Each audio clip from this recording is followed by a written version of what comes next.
بسم اللہ الرحمن الرحیم۔ السلام علیکم، ہمارے چینل پر خوش آمدید۔ بابا کو ہم سے بچھڑے ایک ہفتہ ہو چکا تھا۔ پورے گھر میں صف ماتم بچھی تھی۔ ہم 4 بہن بھائی کمسنی میں ہی یتیم ہو گئے تھے۔ اماں بھی بے حد کمزور پڑ گئی تھی۔ بیوگی کی چادر اوڑھے وہ اس قدر نڈھال سی پورے گھر میں پھرتی تھی کہ ان کی یہ حالت ہم سے دیکھی نہیں جاتی تھی۔ سارے بہن بھائیوں میں ہی کچھ سمجھ نہیں آ رہا تھا۔ میں ہی کچھ سمجھ بوجھ رکھتا تھا اور 9ویں جماعت میں پڑھ رہا تھا۔ باقی سارے بہن بھائی چھوٹے تھے اور ابھی کچھ زیادہ سمجھ بوجھ بھی نہیں رکھتے تھے۔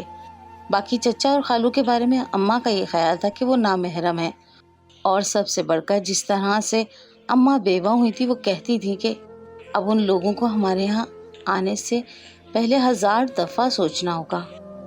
بڑے تایا نے سر توڑ کوشش کی کہ وہ ہمیں اپنے ساتھ گاؤں لے جائیں، لیکن اماں نے کہا کہ وہ اپنے شوہر کے ساتھ گھر کو چھوڑ کر کبھی نہیں جائیں گی، اس لیے اب میری عدت تک کوئی بھی اس طرف کا رخ نہ کرے تو بہتر ہے۔ تایا اور چچا لوگ سر جھکا کر خاموشی سے باہر نکل گئے۔ اماں عدت گزار رہی تھی، بس سارے مشورے کرنے اور دن بھر کے تمام معاملات کا جائزہ لینے کے لیے وہ رات گئے مجھے اپنے پاس بلاتی اور کہتی کہ میں گھر میں اب بڑا ہوں، اس لیے کہ سارے بہن بھائیوں کا بھرپور خیال رکھنا ہوگا، اور ہاں اگر کوئی تمہارے باپ کی موت کے بارے میں دریافت کرے تو کہہ دینا کہ طبعی موت تھی، بیمار رہتے تھے بس، لیکن یہ کہ اگر کوئی ذرا بھی کرے تو صاف بتا دینا کہ کچھ نہیں پتا، اچانک کیا ہو گیا۔ اماں کی اس پر اصرار طریقے سے بات کرنے میں کچھ الجھ جایا کرتا تھا، لیکن میں اس وقت اماں کے غم کو جانتے ہوئے چپ چاپ ساری بات کو سن رہا ہوتا تھا۔ میں جیسے ہی کمرے سے باہر آیا تو اماں کی آہو بکا میں ڈوبی آواز کان پڑی۔ مجھے بھی پریشان کر دیا تھا، دن گزرتے جا رہے تھے اور اماں کی عدت بھی پوری ہونے والی تھی۔ اماں کی عدت ختم ہونے سے ایک دن پہلے دروازے پر دستک ہوئی۔ ہم سارے بہن بھائی کھانا کھا رہے تھے کہ اس دستک نے ہمیں چونکا دیا، لیکن میں نے بھائی بہنوں کی طرف دیکھا تو وہ کچھ گھبرائے ہوئے تھے۔ میں انہیں تسلی دے کر اٹھا اور جیسے ہی دروازہ کھولا تو سامنے 2 مرد کھڑے تھے، ساتھ ایک عورت بھی تھی، اور کہنے لگی کہ تمہارے والد کی وفات کا افسوس کرنے آئے ہیں، اور ساتھ ہی یہ بھی کہا کہ تمہارے والد کی قبر کہاں ہے۔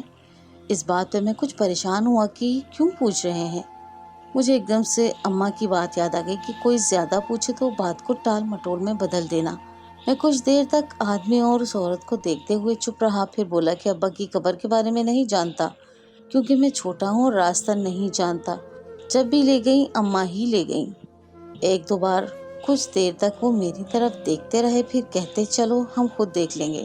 ان کی آخری گفتگو سے مجھے بے حد پریشان کر دیا تھا۔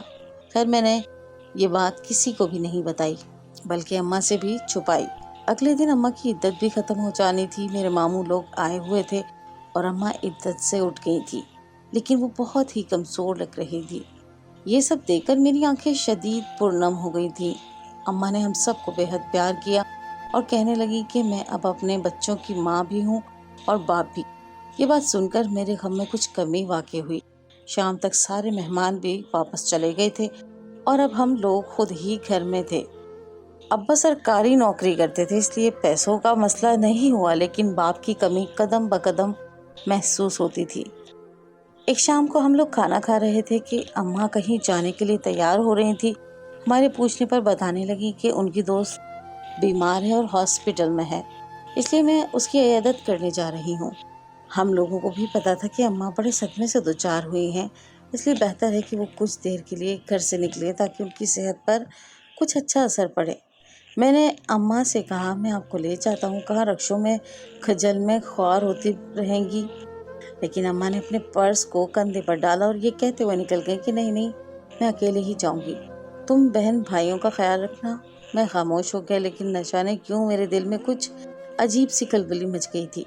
اماں یوں کبھی ابا کی موجودگی میں ایسے اکیلی کبھی باہر نہیں گئی تھی، لیکن اب تو ابا بھی نہیں تھے، پھر اماں یوں کیوں اس انداز اور تیزی سے گھر سے نکل گئیں؟ خیر میں نے سر جھٹک دیا اور ان سوچوں کو ذہن سے نکال دیا۔ چھوٹی بہن جو 7ویں میں پڑھتی تھی وہ کچن سمیٹنے میں لگ گئی اور میں ابا کے کمرے میں چلا گیا۔ न जाने क्यों आज मुझे उनकी बेहद याद आ रही थी। उनके कमरे में जाकर उनकी चीज़ों को छूकर उनकी खुशबू को महसूस करता रहा। हर चीज़ से उनकी खुशबू आ रही थी। न जाने क्यों मुझे एक पल भी सुकून नहीं आ रहा था। तो सुकून की तलाश में मैंने बाइक की चाबी उठाई और बाहर निकल गया। बाइक का रुख मैंने कब्रिस्तान की तरफ था।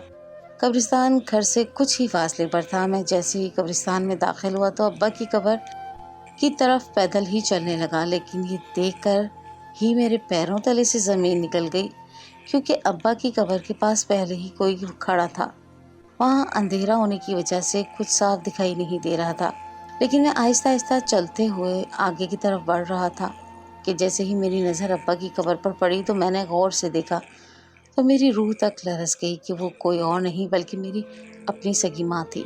मेरे पैरों तले से ज़मीन निकल गई। मैं हक्का बक्का रह गया, क्योंकि अम्मा तो कभी भी हमसे झूठ नहीं बोलती थी।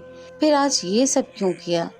अगर उनको कब्रिस्तान आना ही था तो मुझे बता देती ताकि मैं उनको ले आता, लेकिन इस तरह से क्यों किया? अम्मा ने अभी मैं यही बातें सोच रहा था और सोचा कि कुछ आगे बढ़ता हूँ और अम्मा से पूछता हूँ कि वो यहाँ इस वक्त क्या कर रही हैं। अभी मैं अम्मा की तरफ जाने ही लगा कि मेरे पैर वहीं पर रुक गए। जब अम्मा ने अपने पर्स में से कागज़ का टुकड़ा निकाला, मैं फ़ौरन से एक तरफ के पीछे झुक गया ताकि सब कुछ आसानी से देख सकूं। अम्मा ने अपने पर्स में से वो कागज़ निकाला और कब्र की मिट्टी हटाने लगी। वो ये काम बड़ी ही जान फिशानी से कर रही थी, जैसे वो ये काम जाने कब से करती आ रही हों। मैं बड़े ही गौर से सब कुछ देख रहा था कि अम्मा ने कवर के ऊपर से काफ़ी सारी मिट्टी हटाई और उस कागज़ को उस मिट्टी में दबा दिया। उसके बाद अपने हाथों से अम्मा ने उसी तरह मिट्टी को वापस उस कवर पर रख दिया। अब वो चारों तरफ से मिट्टी को दबा दबा कर एक जान कर रही थी कि किसी को भी शक ना हो कि किसी ने इस मिट्टी को ज़रा सा भी हिलाया है। मैं ये सब कुछ देखकर हैरान और परेशान हो रहा था कि अम्मा क्या करती फिर रही हैं। उसके बाद अम्मा चुपके से दबे पांव चलती हुई कब्रिस्तान से बाहर जाने वाले रास्ते की तरफ जा रही थी। मैं ये भी सोच रहा था कि रात भी हो चुकी है और यहाँ से तो अम्मा को कोई रिक्शा वगैरह भी नहीं मिलता, तो फिर अम्मा कैसे जाएंगी। मैं भी ये बातें ही सोच रहा था कि एक रिक्शा आया अचानक ही कहीं से, न उतार हुआ और अम्मा ने उस रिक्शे वाले से कोई बात भी नहीं की और जल्दी उसे अंदर बैठकर चली गई। मेरे हवास तो काफ़ी देर तक बहाल ही नहीं हुए। जब मुझे काफ़ी देर गुजर गई की हालत में बैठे हुए तो मैं कुछ होश में आने लगा। अचानक एक कुत्ता भौंकने लगा और मैं मुकम्मल तौर पर होश में आ गया। फिर ये मुझे समझ आई कि मैं इस वक्त कहाँ पे हूँ और क्या करने आया था। जब मैंने कलाई पर बंधी घड़ी पर नज़र डाली तो रात के 9 बज रहे थे। मुझे याद आया कि जब मैं घर से निकला था तो अभी मगरिब की अज़ानें नहीं हुई थी और मुझे यहाँ बैठे हुए इतना वक्त भी गया था कि रात 9 बज गए थे। मैं एकदम से खड़ा हुआ और बजाय इसके कि मैं घर की जानिब राह लेता, मैंने अब्बा की कब्र की जानिब रुख कर लिया। मैं चलता जा रहा था और अम्मा का तस्वुर आंखों में किरचियाँ चुभो रहा था कि मेरी माँ ऐसी कभी भी नहीं थी जैसा कि आज मैंने उनको करते हुए देखा है। मुझे अब्बा की कब्र की तरफ जाते हुए अपने बचपन से लेकर अब तक के तमाम वाक़यात याद आने लगे, जिसमें अम्मा कभी अकेली मार्केट तक नहीं गई थी और आज यूँ तन तनहा कैसे इस कब्रिस्तान में आ गई थी। अब्बा की कब्र तक जाते जाते मुझे उस दिन वाले वो 2 आदमी और औरत भी याद आ गए और मैंने यही समझ लिया कि यकीनन उनका भी अब्बा की मौत से कोई ना कोई ताल्लुक़ ज़रूर होगा। मैं इन्हीं ख़यालों में अब्बा की कब्र तक पहुंच गया और झुकते हुए उस मिट्टी को हटाने लगा ताकि उस कागज़ को बाहर निकाल सकूं जो अभी अभी अम्मा यहाँ छुपा कर गई थी। मैंने मिट्टी हटाई और हटाते ही गया, लेकिन मुझे कागज़ कहीं भी नज़र नहीं आया। मैं हैरान था क्योंकि मेरे अलावा तो यहाँ कोई भी नहीं आया था। तो फिर वो कागज़ कहाँ गया? कहीं वो कागज़ अम्मा तो निकाल कर नहीं ले गई अपने साथ? अगर अम्मा ने ऐसा ही करना था तो इतनी मेहनत क्यों करती? मैंने मिट्टी को मज़ीद हटाना शुरू किया और नीचे गहराई में जाकर मुझे कागज़ मिला। मैंने उस कागज़ को जल्दी से बाहर निकाला, उससे झाड़ा और उस पर लिखी तहरीर को कब्रिस्तान में लगे एक बल्ब के नीचे ले जाकर पढ़ने लगा। मैंने कागज़ को कुछ तिरछा करके देखा था कि वाज़ेह अंदाज में उसको पढ़ सकूं। जैसे जैसे वो तहरीर वाज़ेह होती गई मेरी रूह लरसने लगी कि उसमें जो कुछ लिखा हुआ था उसको पढ़ने के बाद एक ही बात जहन में आ रही थी कि ये सब कैसे हो सकता है। नहीं नहीं, मेरे अब्बा हरगिज़ नहीं, मेरे अब्बा ऐसा कभी भी नहीं कर सकते। मैंने जैसे ही तहरीर पढ़ी तो अपने सर में वहीं से मट्टी लेकर खाक डालने लगा कि मेरे लिए तो मेरे वालिद ही मेरी दुनिया के आइडियल थे। मेरे अब्बा जी ने ये सब कुछ क्यों किया? कई बेतरतीब से आंसू मेरे रुखसारों पर बह निकले। मैंने आंसू साफ किए और उस कागज़ को मैंने वहीं पर रख कर चल पड़ा। पूरा रास्ता मेरा जहन भटकता ही रहा। एक पल के लिए भी चैन नहीं आ रहा था कि अगर यही सब कुछ हकीकत है तो मैं घर नहीं जाऊंगा, क्योंकि मेरा तो कोई घर ही नहीं। फिर मैं कहाँ जाऊं? यही सोचते सोचते मैंने वापस की राह ली और यही पूरा रास्ता सोचता रहा कि कभी किसी के वालिद ये सब कुछ कर सकते हैं क्या? मेरा घर कैसे? अब्बा जाने किस तरह से रास्ता कटा, मुझे घर कुछ भी अंदाज़ा नहीं था। बस मेरा जहन बिल्कुल माफ हो चुका था। मैं जैसे ही घर में दाखिल हुआ तो अम्मी सामने ही खड़ी हुई थी। वो बड़े कड़े तेवरों से मेरी तरफ देख रही थी, जैसे कुछ तलाश कर रही हूँ। कहाँ गए थे तुम इस वक्त? मैं कुछ बोला ही नहीं। हारिस, मैं तुमसे कुछ पूछ रही हूँ। अम्मी ने कहीं नहीं गया था, बस अब्बा की बहुत याद आ रही थी तो कब्रिस्तान गया था। मैंने इंतहाई मुअद्दिबाना अंदाज में कहा, हारिस तो तुम कब्रिस्तान गए थे, क्यों गए थे? हाँ जवाब दो। जब मैंने सख्ती से मना किया था कि कब्रिस्तान में बच्चों में से कोई भी नहीं जाएगा तो फिर तुम क्यों गए थे? तुम्हें इजाज़त किसने दी ऐसा करने की? अभी मैं वो अबू, बस अब मज़ीद कुछ मत कहो। किसी भी बात की समझ तुम लोगों को आती ही नहीं। जिस बात से मना करो तुम लोग वही करते हो। तुम्हारे अब्बा भी ऐसा कहते कहते अम्मा रुक गई। हमारे अब्बा क्या? अम्मा क्या कहना चाह रही हैं आप? अम्मा का गुस्सा किसी भी सूरत में कम नहीं हो रहा था। कहने लगी, कुछ नहीं। अम्मा की गुस्सीली आवाज़ें सुनकर बाकी छोटे बहन भाई भी डर कर एक दूसरे की तरफ देख रहे थे। माफ़ कर दे अम्मी, मैंने हाथ जोड़कर अम्मी से माफ़ी मांगी और अपने कमरे में चला गया। बाद में अम्मी ने खाना भिजवाया। मेरा बिल्कुल भी दिल नहीं कर रहा था। मैंने उसे एक तरफ रख दिया और सोचने लगा कि ये सब कुछ क्या है। अब्बा ने तो पूरी ज़िंदगी हमारे लिए मशाल राह बनने की कोशिश की, लेकिन अब जबकि वो दुनिया से जा चुके हैं तो फिर ये कैसे इंकशाफात हो रहे हैं? बकिया पूरी रात यही सोचने में गुजर गई। सुबह जब उठा तो सब मामूल के कामों में मसरूफ़ थे। मैं बाहर सहन में ही बैठा हुआ था कि अम्मा ने किचन में खड़े खड़े मुझे आवाज़ दी और साथ ही ये कहा, क्या छोटे बहन भाइयों को मामू की तरफ ले छोड़ आना? बाप की मौत का गहरा असर ले लिया है इन्होंने। मैंने झुके सर के साथ जी कहा, मुझे दिल के साथ नाश्ता किया और फ़ौरन उनको लेकर निकल पड़ा। अभी आधे रास्ते ही पहुँचे थे कि छोटे भाई ने याद दिलाया कि अम्मा ने एक छोटा सा थैला दिया था जो मामू को देना था। वो तो गलती से कमरे में ही रह गया। ये बात सुनते ही मैंने फिर बहन से पूछा, क्या वो थैला बहुत ज़रूरी था? जी भाई, अम्मा ने कहा था कि वो हर सूरत में लेकर जाना है, चाहे अपनी कोई चीज़ रह भी जाए तो कोई बात नहीं, लेकिन वो थैला लाजमी लेकर जाना है। अब मैं या तो सारे बहन भाइयों को लेकर घर वापस जाता या फिर उनको मामू की तरफ छोड़कर दोबारा घर जाकर वो बैग उठा लाता। मुझे दूसरा ऑप्शन बेहतर लगा क्योंकि यहाँ से मामू का घर तो करीब ही था। मैंने छोटी को सारी बात बता दी और उनको लेकर मामू की घर की तरफ बढ़ गया। तकरीबन 20 मिनट बाद हम लोग मामू के घर में थे। 20 मिनट बाद दोबारा वहाँ से निकला और आधे घंटे में गली में पहुँच गया। जो ही मैं गली में पहुँचा तो एक सफ़ेद गाड़ी को अपने घर के दरवाजे के बिल्कुल सामने पाया। देखकर हैरानी हुई, लेकिन चुपचाप घर के दरवाजे पर पहुँच गया। दरवाज़ा खोलने की कोशिश की लेकिन दरवाज़ा बंद था। तो उसे 3 दफ़ा घंटी बजाई लेकिन दरवाज़ा नहीं खुला। फिर मैं पिछली गली में गया, वहाँ भी एक हमारे घर का दरवाज़ा था। उसकी चाबी ज़्यादातर मेरी जेब में ही होती थी। मैं जैसे ही वहाँ पहुँचा, एक आदमी स्याह कपड़ों में मलबूस मेरे घर के दरवाजे के बिल्कुल पास ही खड़ा हुआ था। मुझे देखकर भी वो वहाँ से नहीं हटा। मैं जब करीब पहुँचा तो वो जल्दी से गली की तरफ चला गया। इस दरवाजे पर आकर मैंने ताला खोलने की कोशिश की, ताला खुल गया। जैसे ही ताला खुला, अंदर से अम्मा के हंसने की आवाज़ें और साथ ही साथ बातें करने की आवाज़ें आ रही थी। مجھے لگا کہ شاید کوئی ہمسائے آ کر بیٹھی ہوئی ہے۔ مجھے یہ جان کر خوشی ہوئی کہ چلو شکر ہے اماں اتنے عرصے بعد کچھ دیر مسکرا ہی لی، صحیح کچھ تو مسکرائی ہے نا۔ اماں کی ایک دفعہ اور پھر سے کھل کر ہنسنے کی آواز آئی، لیکن دوسری طرف کی آوازوں نے مجھے وہیں پر ساکت کر دیا تھا۔ دوسری طرف کوئی نسوانی نہیں بلکہ کوئی مرد تھا۔ میرے تو حواس گم ہو گئے جب دو مرد میری ماں کے قریب ہی بیٹھے ہوئے تھے اور اماں نے ان کے لیے اچھا خاصا انتظام کیا ہوا تھا۔ وہ میری ماں کو اس انداز میں دیکھ رہے تھے کہ جیسے کبھی کوئی عورت دیکھی ہی نہ ہو۔ افسوس صد افسوس، یہ سب کچھ دیکھنے سے پہلے میں مر کیوں نہیں گیا۔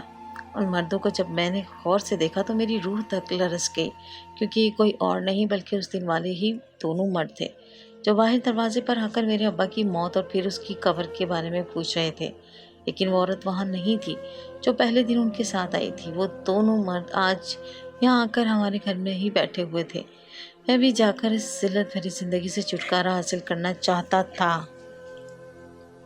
میں جیسے ہی اس کمرے میں داخل ہونے لگا تو ایک آدمی اٹھ کر کھڑا ہو گیا۔ اس سے اٹھنے کی دیر تھی کہ میں وہیں پر رک گیا۔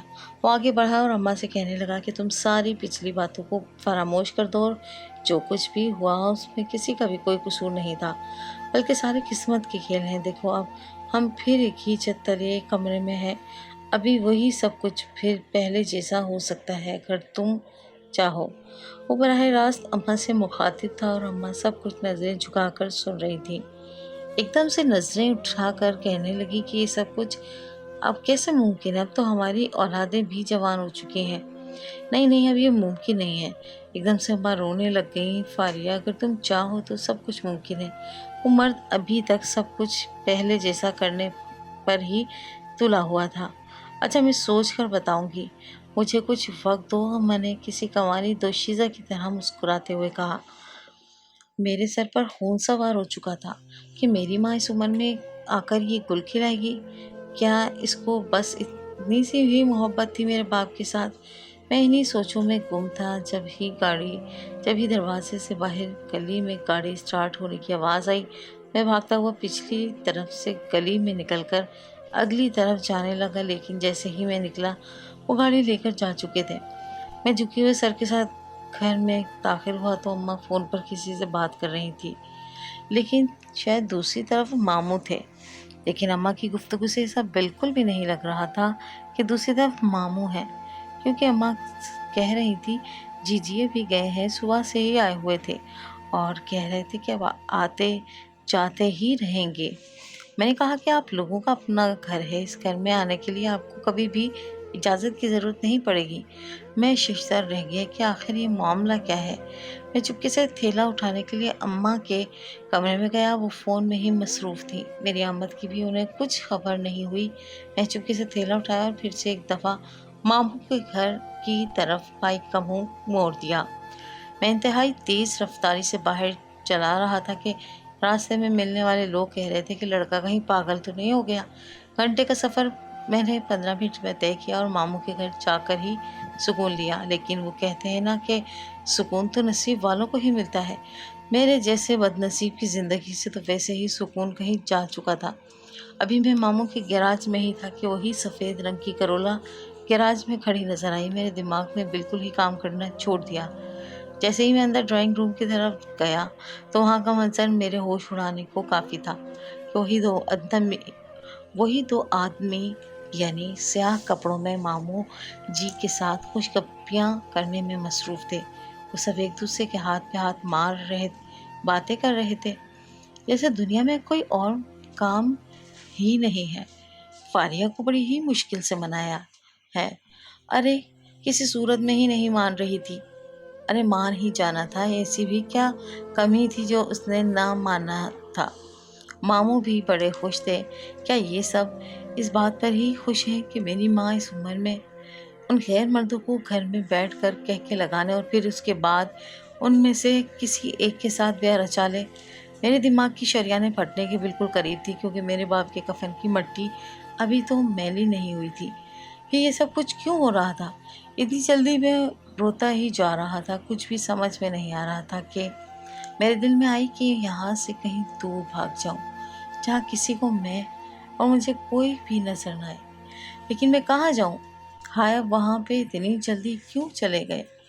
यहाँ से मुझे इस लम्हे अब्बा शदीद याद है कि अचानक अम्मा और मेरी ममानी गेट से दाखिल होती हुई नज़र आई। बड़ी खुश लग रही थी दोनों।